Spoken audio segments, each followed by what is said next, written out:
गांधी को कांग्रेस अध्यक्ष बनाने का एक और दांव चला गया है। राहुल कांग्रेस अध्यक्ष ही बनना चाहते, लेकिन उसका मजा पूरा पूरा लेना चाहते, वो किसी को बनने भी नहीं देना चाहते। लेकिन राहुल गांधी के इस जिम्मेदारी को नहीं लेने के कारण कांग्रेस खत्म हो रही है।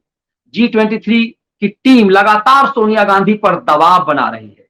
सोनिया है कि न राहुल को अध्यक्ष बना पा रही है, न खुद जिम्मेदारी संभाल पा रही है।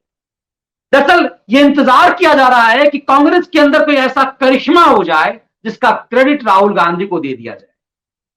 ये करिश्मा तब हुआ था जब राहुल गांधी को एक क्रेडिट दिया गया था 2018 में, जिस समय में राहुल गांधी कांग्रेस अध्यक्ष थे। उस समय में 3 राज्यों में कांग्रेस ने जीत हासिल की थी और बीजेपी से वहां की सरकार छीन ली थी। वो राज्य मध्य प्रदेश था, राजस्थान था और छत्तीसगढ़ था। और ये पूरा क्रेडिट राहुल गांधी को दे दिया गया कि राहुल गांधी इस क्रेडिट को स्वीकार करें, और राहुल गांधी ने वो क्रेडिट ले लिया। उसके बाद मध्य प्रदेश की सत्ता चली गई, राजस्थान में नैया डगमगा रही है, एक राज्य पंजाब है, सत्ता खोने को पागल बनी हुई है कांग्रेस।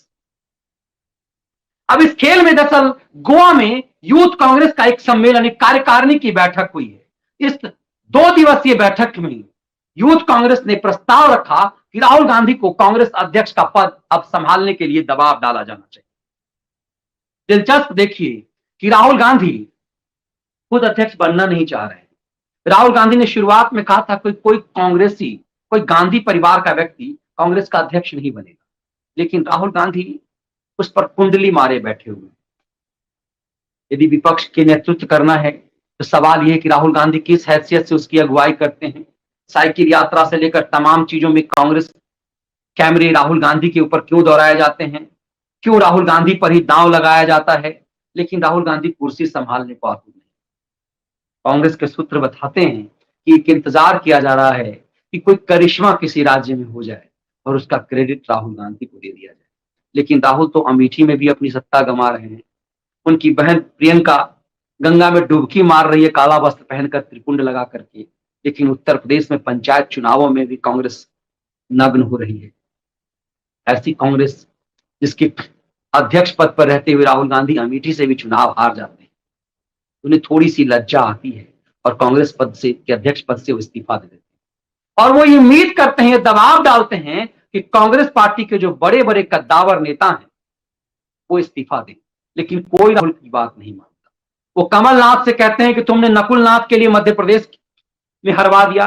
जिस मध्य प्रदेश में कांग्रेस की सरकार थी, उस मध्य प्रदेश में एकमात्र सीट नकुलनाथ जीत पाए जो कमलनाथ के पुत्र हैं।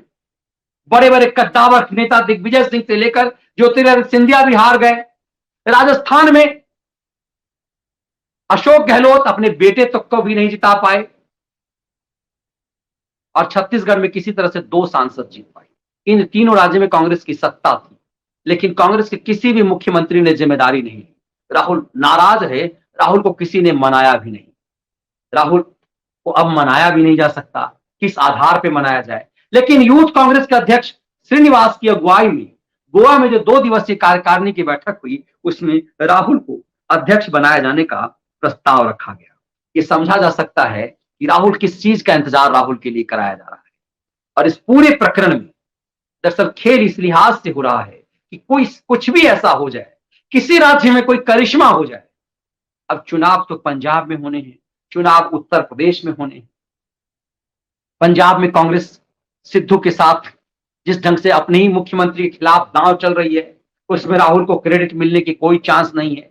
उत्तर प्रदेश में योगी का डंका ऐसा पीटा हुआ है कि इसमें यदि क्रेडिट कुछ लेना भी चाहेंगी तो बहन प्रियंका लेंगी। इसीलिए किसान आंदोलन की पीठ सटा करके खड़ी हो गई है कांग्रेस। यदि कहीं कुछ करिश्मा हो जाए, किसानों के नाम पर कोई करिश्मा हो जाए, तो राहुल गांधी को क्रेडिट देकर के अध्यक्ष बना दिया जाए। तो यह प्रस्ताव दरअसल इस बात को लेकर है कि कांग्रेस कहीं ना कहीं राहुल गांधी के साथ है। सच यह है कि कांग्रेस में कोई भी कद्दावर नेता राहुल गांधी के साथ खड़ा नहीं है।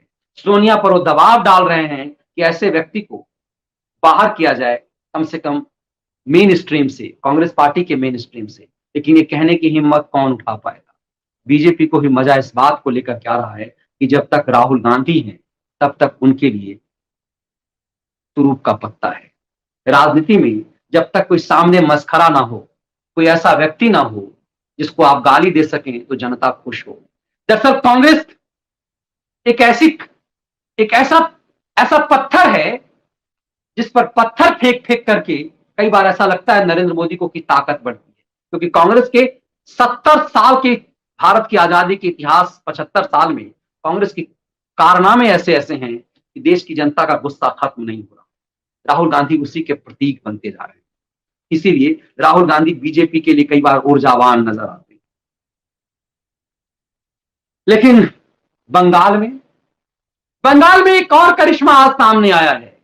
ममता बनर्जी के घोर विरोधी और कांग्रेस पार्टी के लोकसभा में नेता, यूं कहे कि नेता प्रतिपक्ष लोकसभा, अधीर रंजन चौधरी ने ऐसा लगता है कि अपनी लाचारगी व्यक्त की है। अधीर रंजन चौधरी पुरजोर विरोध करते रहे हैं ममता बनर्जी का। जब बंगाल में विधानसभा का चुनाव हो रहा था, वो एकमात्र नेता थे जो विपक्ष की बोली बोल रहे थे कांग्रेस की तरफ से। लेकिन आज अधीर रंजन चौधरी के माध्यम से एक बयान दिलवाया गया है कि भवानीपुर से कांग्रेस अपना उम्मीदवार नहीं खड़ा करेगी। ये दिखाता है कि कांग्रेस कैसे अपना वजूद खत्म करती है, उसे पता ही नहीं चलता। दिल्ली में जिस तरह से उसने केजरीवाल के सामने समर्पण किया, बताया जा रहा है कि पंजाब में भी वो सिद्धू को कैप्टन से लड़वा करके उसी ढंग से अपना वजूद खत्म करेगी और फिर पीछे खड़ी हो जाएगी अरविंद केजरीवाल के।